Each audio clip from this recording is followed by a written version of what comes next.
રાજ્યમાં ભ્રષ્ટાચાર સહિતના મુદ્દે રાજ્યપાલને કોંગ્રેસ રજૂઆત કરશે। કોંગ્રેસનું પ્રતિનિધિમંડળ રાજભવન ખાતે પહોંચ્યું છે। રાજ્યપાલને ભ્રષ્ટાચાર સહિતના પ્રશ્નોને લઈ રજૂઆત કોંગ્રેસ કરશે। કોંગ્રેસ પક્ષના નેતા અમિત ચાવડા અને કોંગ્રેસના ધારાસભ્યો હાજર રહ્યા છે।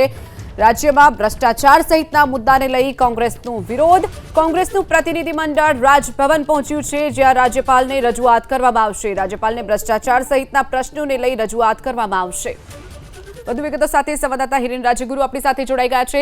હિરેન, જે રીતે કોંગ્રેસનું પ્રતિનિધિમંડળ અત્યારે રાજભવન ખાતે પહોંચ્યું છે, રાજ્યમાં ચાલી રહેલા ભ્રષ્ટાચારને લઈ અને રાજ્યપાલની સાથે મુલાકાત કરવાના છે, રજૂઆત કરવાના છે, શું વિગતો?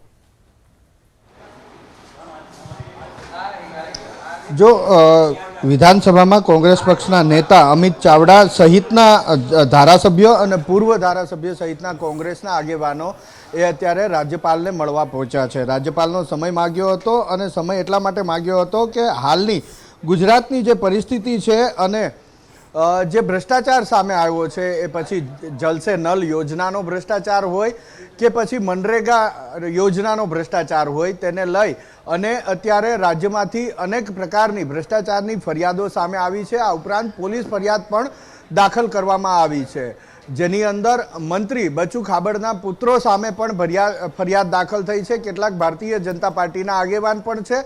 બીજી તરફ નલ સે જલ યોજના અને મનરેગાની યોજનાનું એક જે કૌભાંડ કથિત સામે આવ્યું છે, તેની અંદર કોંગ્રેસના નેતા હીરા જોટવાનું નામ પણ સામે આવ્યું છે। તેની સામે ફરિયાદ પણ થઈ છે અને તેમની ધરપકડ પણ તેમની અને તેમના પુત્રની કરવામાં આવી છે। એટલે ભારતીય જનતા પાર્ટી હોય કે ભારતીય રાષ્ટ્રીય કોંગ્રેસ હોય, તેમના આગેવાનો સામે મોટા આરોપ લાગવામાં આવ્યો છે ભ્રષ્ટાચારનો, તેને લઈ અને અત્યારે રજૂઆત કરવામાં આવશે। તમામ ભ્રષ્ટાચારની જે ફરિયાદ દાખલ થઈ છે અને જે આરોપ લાગ્યા છે, તેની તટસ્થ તપાસ થાય અને રાજ્યપાલ આ મુદ્દાની અંદર દરમિયાનગીરી કરે એવી માગણી કોંગ્રેસ પક્ષના આગેવાનો, કોંગ્રેસ પક્ષના વિધાનસભામાં વિરોધ પક્ષના નેતા અમિત ચાવડા રાજ્યપાલ સમક્ષ કરશે। આ ઉપરાંત 2 દિવસ પહેલા બનાસકાંઠાની અંદર દારૂના વેચાણ મુદ્દે વડગામના ધારાસભ્યએ એસપી કચેરી એસપીના બંગલા સામે જે પ્રદર્શન કર્યું હતું, તેને લઈને પણ રજૂઆત કરવામાં આવશે।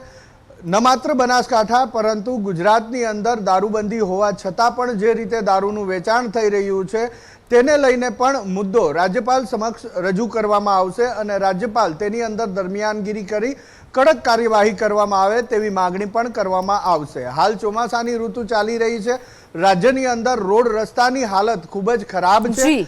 અનેક લોકોના મૃત્યુ પણ આ જે પ્રશાસન દ્વારા નબળી કામગીરી થઈ છે તેના કારણે થયા છે, એ મુદ્દાને લઈને પણ રજૂઆત કરવામાં આવશે અને મૃતકોને સહાય મળે તેવી માગણી પણ કરવામાં આવશે।